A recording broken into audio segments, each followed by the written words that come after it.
Assalamualaikum warahmatullahi wabarakatuh. Alhamdulillah. Alhamdulillahilladzi khalaqal insana fi ahsani taqwim. Asyhadu an la ilaha illallah wahdahu la syarika lahu. Lahul mulku wa lahul hamdu wa huwa ala kulli syai'in qadir.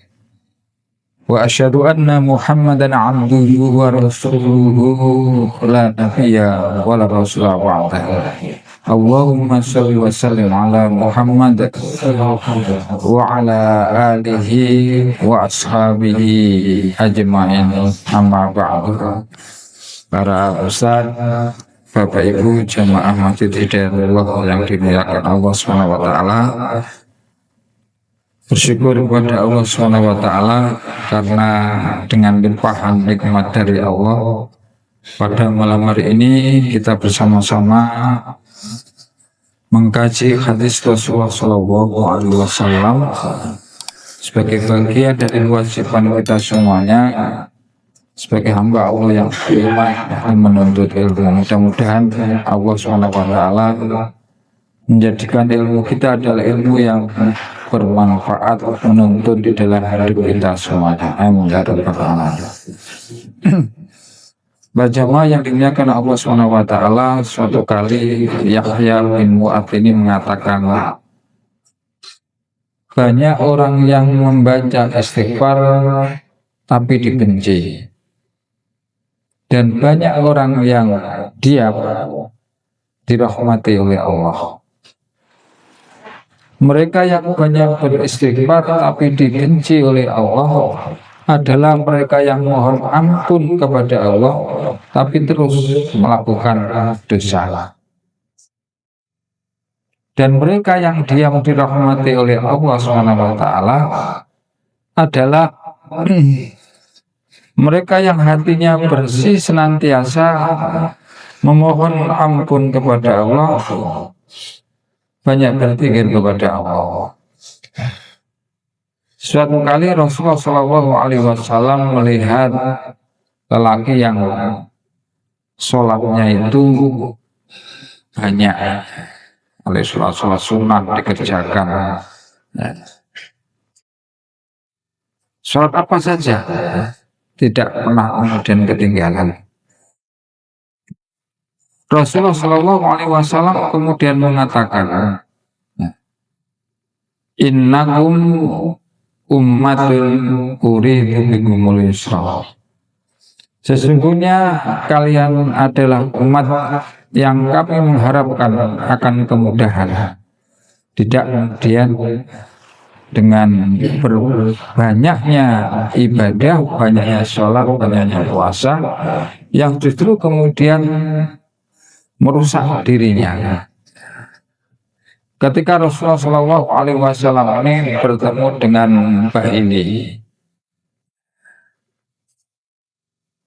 Rasulullah ini kaget ya, karena tidak seperti perjumpaan Rasulullah yang pertama dengan Mbah ini.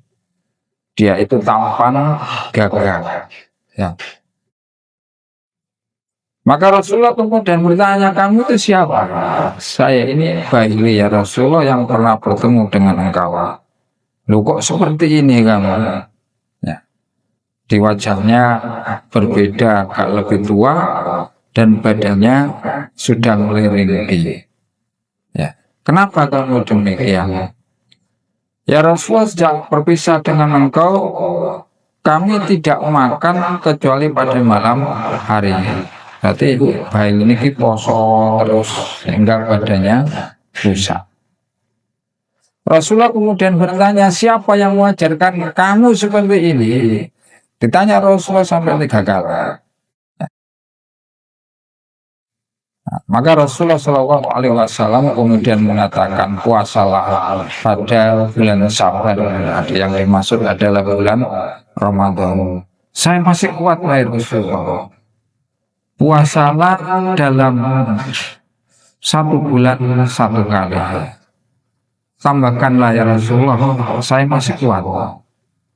Puasalah 2 hari dalam sebulan. Ya. Saya masih kuat, Rasulullah tambahkan lagi. Ya. Kalau demikian puasalah 3 hari dalam 1 bulan. Ya Allah gitu.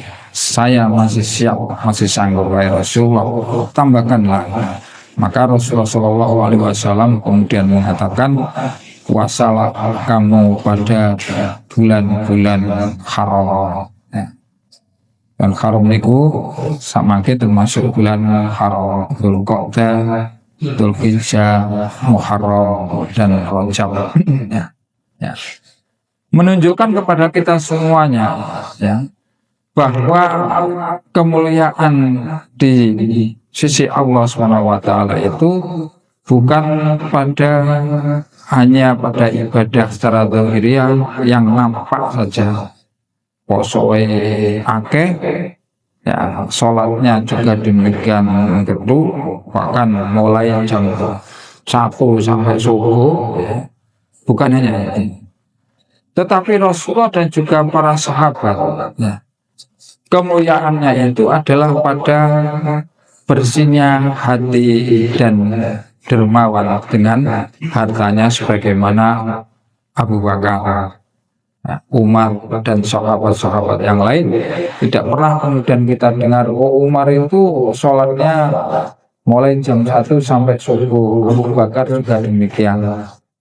Tapi hati yang senantiasa terpaut dengan Allah SWT, sehingga dalam setiap kata, perbuatan, dan juga harta yang dimiliki ini, ya, senantiasa di dalam kebaikan. Nah, makanya Bapak Ibu yang dimuliakan oleh Allah SWT, nah, kemuliaan itu adalah pada bersihnya hati kita untuk tetap sambung kepada Allah SWT, sehingga kapanpun dan dimanapun kita senantiasa ingat kepada Allah SWT, karena kematian tidak menunggu kapan dan di mana, ya. Nah, seperti hanya yang menimpa pada saudara-saudara kita, naik kereta api itu kan, ya, menurut kita itu adalah kendaraan yang paling aman karena sudah ada jalannya sendiri-sendiri. Tapi takdir Allah, ya, tidak demikian. Nah, kereta yang sudah berhenti itu bisa kemudian ditubruk dari belakang atau sebaliknya. Itulah, ya. Makanya dimanapun dan kapanpun kita tidak boleh merasa aman dengan musibah yang suatu waktu datang, dan kematian itu suatu waktu akan menjemput kepada kita. Maka kita iringi dalam hati kita semuanya untuk senantiasa banyak mengingat Allah SWT. Insya Allah Allah SWT akan memberikan kemuliaan kepada kita semuanya di dunianya dan juga di akhiratnya. Mudah-mudahan kita jadikan oleh Allah SWT yang senantiasa membersihkan hati kita dari kemaksiatan dan dari dosa-dosa. Banyak para sahabat, ya, ini senantiasa berusaha untuk mencari ilmu, walaupun pada masa itu fitnah, ya, nyaris tidak ada, ya, kecil sekali fitnahnya. Tapi semangatnya Rasulullah mengajarkan dan juga semangatnya para sahabat di dalam belajar itu luar biasa. Ya. Sekarang kita banyak, ya, hidup pada zaman, ya, yang banyak fitnahnya, banyak gangguannya, godaannya. Tentunya kita harus juga lebih semangat di dalam belajar. Ya. Mudah-mudahan kita semuanya dalam menuntut ilmu itu diberikan oleh Allah SWT ilmu yang bermanfaat. Amin ya rabbal alamin. Allahumma inna nas'aluka ilman nafi'an wa rizqan thayyiban wa amalan mutaqabbalan. Amin ya rabbal alamin. Kita lanjutkan pada hadis selanjutnya. Bismillahirrahmanirrahim. Wa an Abi Dzar radhiyallahu anhu qala Rasulullah sallallahu alaihi wasallam, idza qama ahadukum, nalikane jumeneng sapa salah suci sira kabeh, ila sholatihi, maring sholate ahad. Fala yang saki mongko ojo ngusap al-hasa ing krikil. Fa inna rahmata mongko satemene rahmat tuwa jihihu ing ngarepe ahad. Rawahu khamsah bi isnadi sahih wa zadalan nabai sapa Ahmad wa tidak boleh mengusap hanya satu kali. Auda utawa ngejarake membiarkan tidak diusap. Ini karena kondisi pada zaman Rasulullah tempat sholat ataupun masjid itu alasnya masih berupa pasir dan kerikil. Ya. Sehingga ketika sholat ya, ini masih ada sisa-sisa kerikil ya, yang ada di masjid tersebut ya. Sehingga ketika sujud ini menempel ke anggota sujud itu. Maka di dalam hadis ini Rasulullah Shallallahu Alaihi Wasallam melarang. Nah, ketika ada kerikil jangan diusap. Ya. Maka sesungguhnya ya, itu adalah ya, rahmat yang ada di hadapan. Ya. Fa inna rahmah tuwa. Di sini kemudian ditambahkan oleh Ahmad kalau mengusap satu kali saja atau dibiarkan. Ya. Di dalam riwayat Ahmad ini Abu Dzar ya, diberikan pilihan.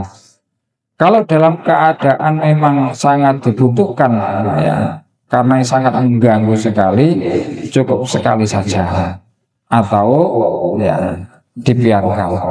Nah, ini hukumnya makro. Nah, berarti yang lebih baik adalah sebelum melaksanakan sholat kita perhatikan tempat sujud kita.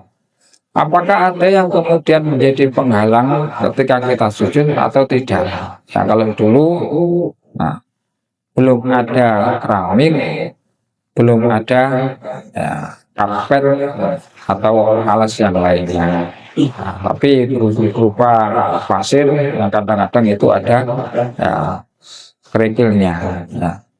Nah di sini kemakruhan itu, tapi kamu masih ada alternatif. Ya. Alternatif kalau memang dibutuhkan untuk bergerak, ya, mengusap cukup satu kali saja. Nah ini berkaitan dengan menjaga kekhusyuan di dalam sholat. Nah, ada hal yang diperbolehkan ketika kita bergerak, seperti yang dalam hadis yang sudah kita kaji, ada bergerak menjadi haram, ya, bergerak ini juga menjadi sunnah, makruh, ya, dan juga mubah melihat kondisinya. Ya.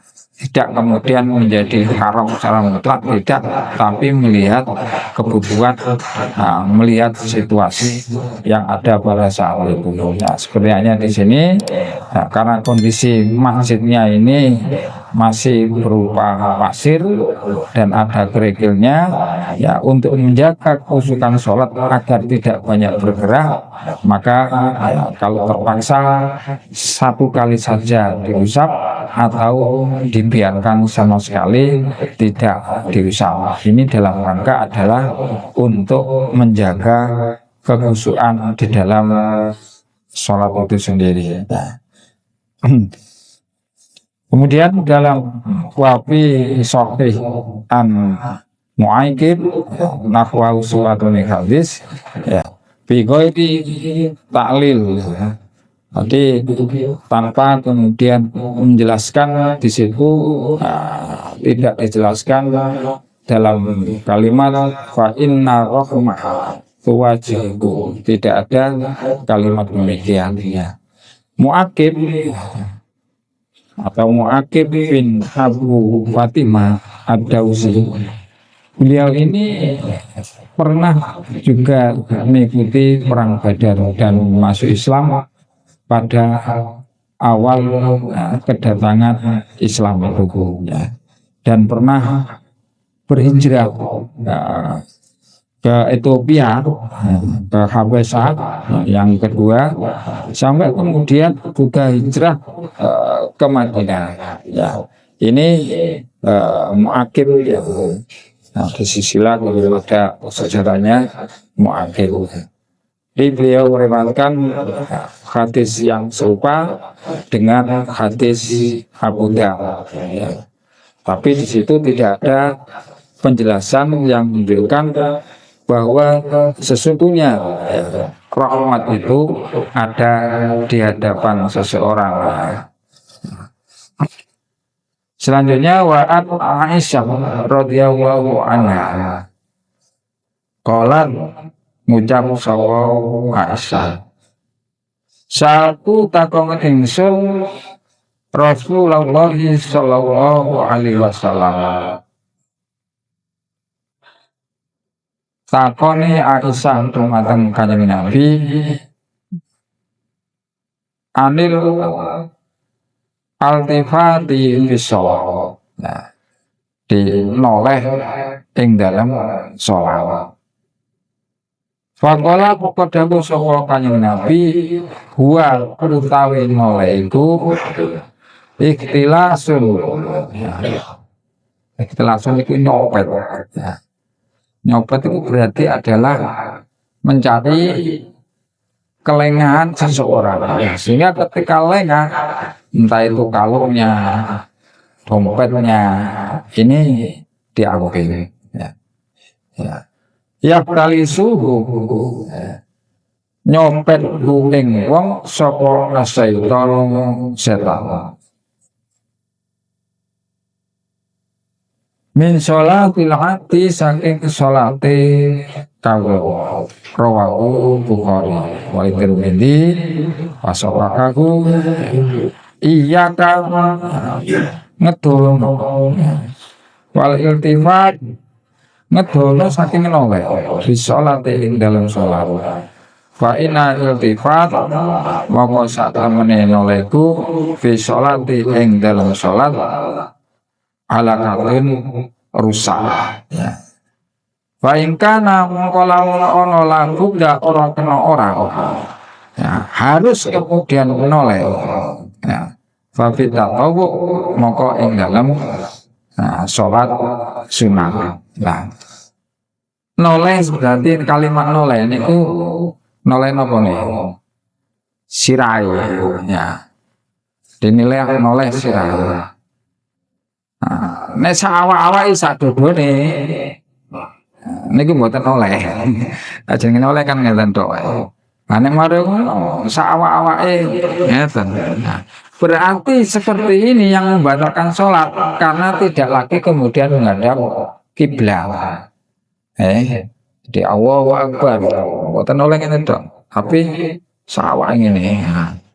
Akibatnya seharusnya dia harus menghadap kiblat, tapi kemudian oleh iringan, ya.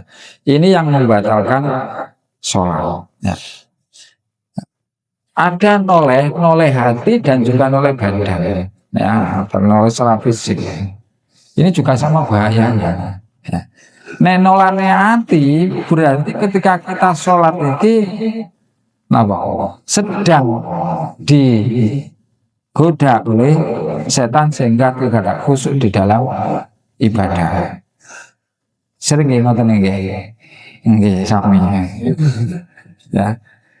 Karena susah sekali kita khusyuk. Ya. Nah, berusaha untuk khusyuk ini susah, ya. Maka noleh ini hati ini berbahaya, ya.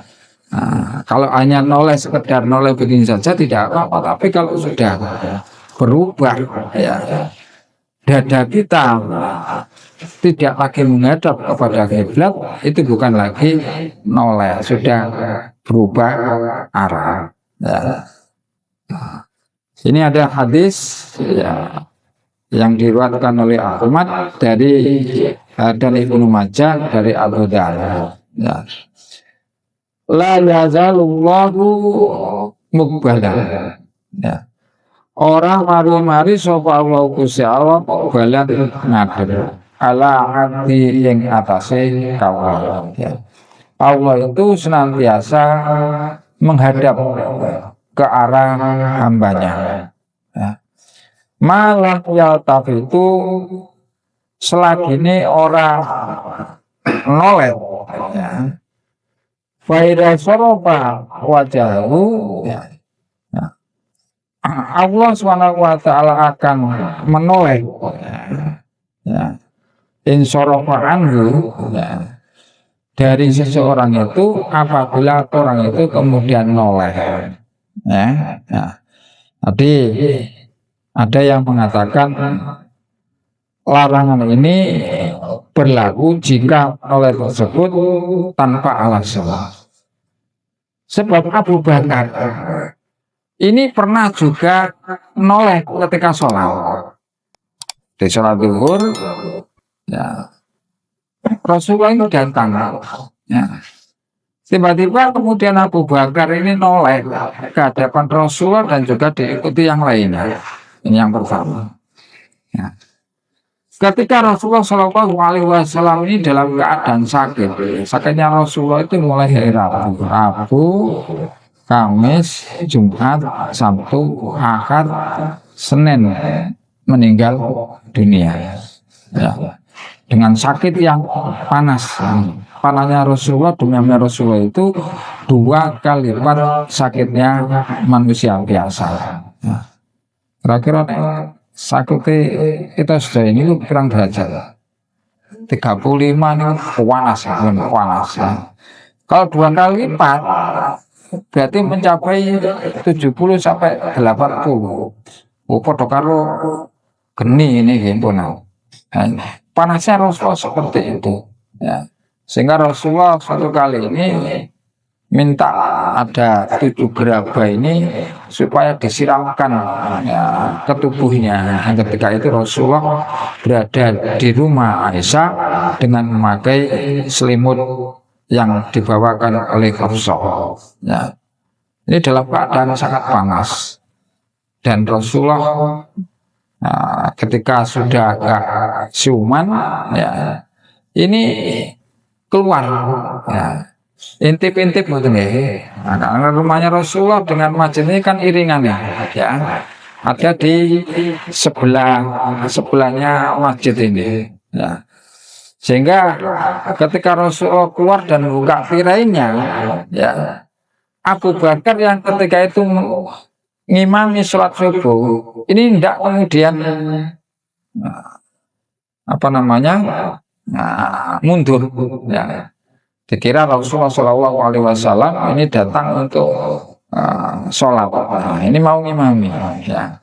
Berarti ketika itu Abu Bakar dan juga para jamaah ini noleh, ya, ini noleh yang diperbolehkan karena ya ini imaman, ya, rumahnya Rasulullah ada di sebelahnya. Ya. Ya. Ketika Abu Bakar ini tidak mundur, ya, untuk memberikan kesempatan kepada Rasulullah untuk ngimami, Rasulullah memberikan isyarat teruskan, ya.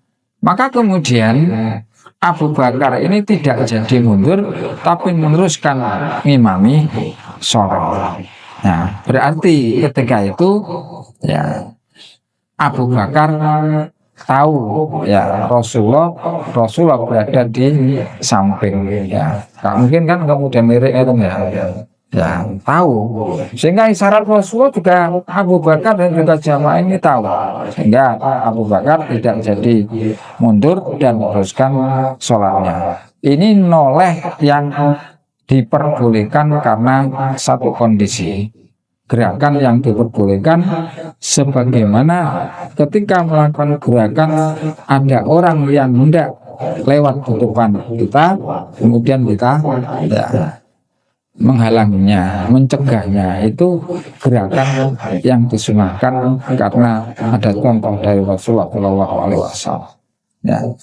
Ada gerakan yang memang harus kemudian kita lakukan sebagaimana ya Rasulullah menyampaikan kalau ada di depanmu dua hitam yang dimaksud itu kalau jengking dan juga ular atau hewan yang lainnya yang membahayakan maka boleh kemudian dibunuh ya karena ini membahayakan keselamatan kita semuanya ya, ini yang diperbolehkan ya.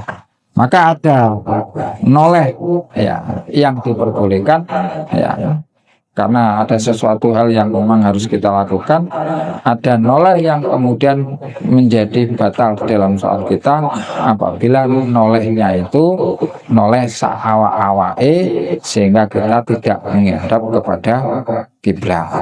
Nah, ini tapi karena tidak membatalkan jangan kemudian sholat kita toleh nek kakean toleh gak khusyuk ya ini juga akan menyebabkan ya sholat kita menjadi batal karena banyaknya gerakan di dalam sholat yang di luar gerakan yang disyariatkan di dalam sholat itu sendiri kecuali kalau memang ada contoh yang telah dicontohkan oleh Rasulullah Shallallahu Alaihi Wasallam dan juga para sahabat. Nah, contohnya tadi adalah peristiwa ya, sakitnya Rasulullah dan Rasulullah ngintip dari tirainya Abu Bakar melihat dan tidak mundur ya.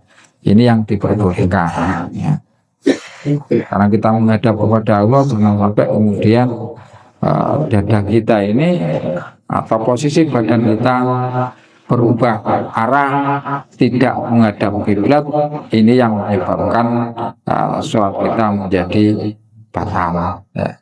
Di Allah SWT senantiasa menghadap ke arah hambanya selama hamba tersebut tidak noleh ya. Jika hamba tersebut noleh maka Allah SWT akan menoleh ya, darinya ya. Ini hadis dari Abu Dar diriwayatkan oleh Abu Dawud dan Nasa'i ya. Hadis selanjutnya wa an Anas radhiyallahu anhu qala Rasulullah sallallahu alaihi wasallam idza kana nalikane ana sapa akan itu salah suci sira kabeh fi sholati ing dalem salat fa innahu mongko sak temene ahad iku yunaji omong-omongan ya. Robbahu ing pangerane ahad fala yaqsukonna ya sukonna niku ngidu meludah ya. Yang disertai bukan hanya ludah biasa ya. Dariyaknya baina yadai antara ngarepe wong wala an yaminihi lan uga aja meludah saking tengene ahal. Di meludah ke depan tidak diperbolehkan, meludah ke samping kanan juga tidak diperbolehkan ya. Walaupun tetapi nih ansimalihi ya, boleh meludah ya. Ini pada sisi kiri ya.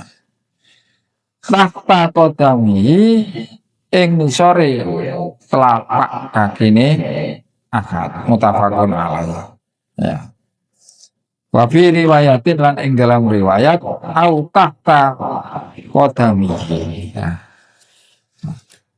Berarti di sini Bapak Ibu yang dimuliakan oleh Allah SWT dari hadis tersebut ludah dan juga disertai dengan riya ya angka Quran itu ini tidak najis ya.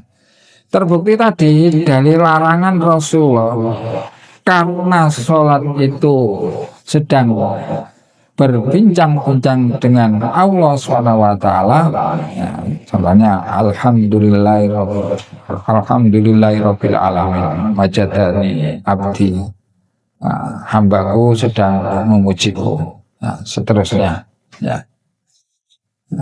Adabnya, ya, ketika meludah, ya, ini tidak diperbolehkan pada, ya, depannya ataupun sisi kanannya. Dan larangan itu tidak mutlak, ya.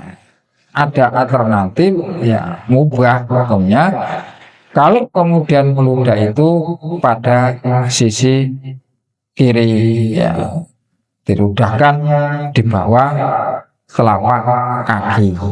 Nah, ini juga melihat kondisi. Ini tidak bisa berlaku pada kondisi masjid seperti sekarang ini. Nah, ini tidak bisa kemudian kita jadikan dalil mutlak. Oh, kalau begitu, oh, dua yang pinggir kiri, ya. Kok sing pinggire mencak-mencak ya apa maneh disertai kalian rial. Nah, karena kondisi, sekali lagi, kondisi masjid pada waktu itu masih berupa pasir. Nah, mungkin, ya, masjidnya, ya, sudah, ya, kinclong ngoten ya, keramik, granit, bahkan kemudian ada karpet yang tebal. Ya, ten anur sampun karpetan sedaya, ya, tertutup karpet. Lah sampeyan idoni kok ngono. Lah, ya, ini akan sulit dilepas atau dibersihkan. Maka Islam ini menjaga kebersihan, ya, bagaimana masjid itu tetap dalam kondisi bersih. Maka ketika kemudian panjenengan misalnya sariawan sholat gak esok nahan harus kemudian meludah, ya sanu nopo tisu, ya sanu tisu, ya. Tapi nggih ngaten nggih, kalau kondisi memang dalam keadaan seperti itu lebih baik nopo, ya sendirian saja, tidak kemudian bersama, ya, jamaah, karena kondisi batu terus mawon. Nah, ini juga akan mengganggu yang lain, ya, akan juga mengurangi kekhusyuan yang lain, ya. Jadi daripada kemudian kita mencari 27 tapi yang lainnya potong geremeng kabeh, ya. Urung oleh 17 iso dadi siji maneh, ya. Nah, jadi kita melihat kondisi, bukan berarti kalau ada kasus seperti ini berarti gua nek kepengin meludah pinggir kiwa ae wong ana kasus ngene kok. Nah, ini sekali lagi melihat kondisi, ya, masjid, ya, karena pada waktu itu masih berupa pasir. Seperti hanya orang Badui. Ada orang Badui yang tiba-tiba kemudian kencing di situ di tempat sholat, ya. Sahabat itu sama marah, ya. Cuma kalau nanti diobrak, ya. Justru Rasulullah kemudian menyampaikan, jangan, biarkan saja sampai dia selesai. Ya, setelah selesai, ya, kemudian diguyang, terus begini. Ini kan akhirnya kencingnya apa? Ya, meresap, ya, ke bawah dan kemudian ditimbun kembali. Ini karena apa? Kondisi masjid yang berbeda dengan sekarang. Lah, saya itu uyuin ya apa? Lah, itu kondisi yang berbeda. Sehingga, ya, tidak kemudian karena hadis ini kok ngidu sakar dewi. Nah, ini tetap kita menjaga kebersihan, ya, masjid agar tetap dalam kondisi bersih dan nyaman ketika kita pakai untuk melaksanakan sholat. Karena ketika itu dalam sholat kita sedang bercakap-cakap dengan Allah SWT, maka perlu kita persiapkan dengan sebaik mungkin adab-adab di dalam sholat sehingga tidak mengganggu orang lain dan kita tetap khusyuk di dalam melaksanakan sholat itu. Ini beberapa hadis yang kita pelajari pada malam hari ini. Nah, gitu semangatnya para sahabat, termasuk adalah Aisyah, bertanya kepada suaminya Rasulullah SAW. Maka inilah pentingnya para suami, para bapak ini harus banyak ilmunya. Ketika ditanya oleh istrinya bisa menjawab, ditanya oleh anak-anaknya bisa menjawab.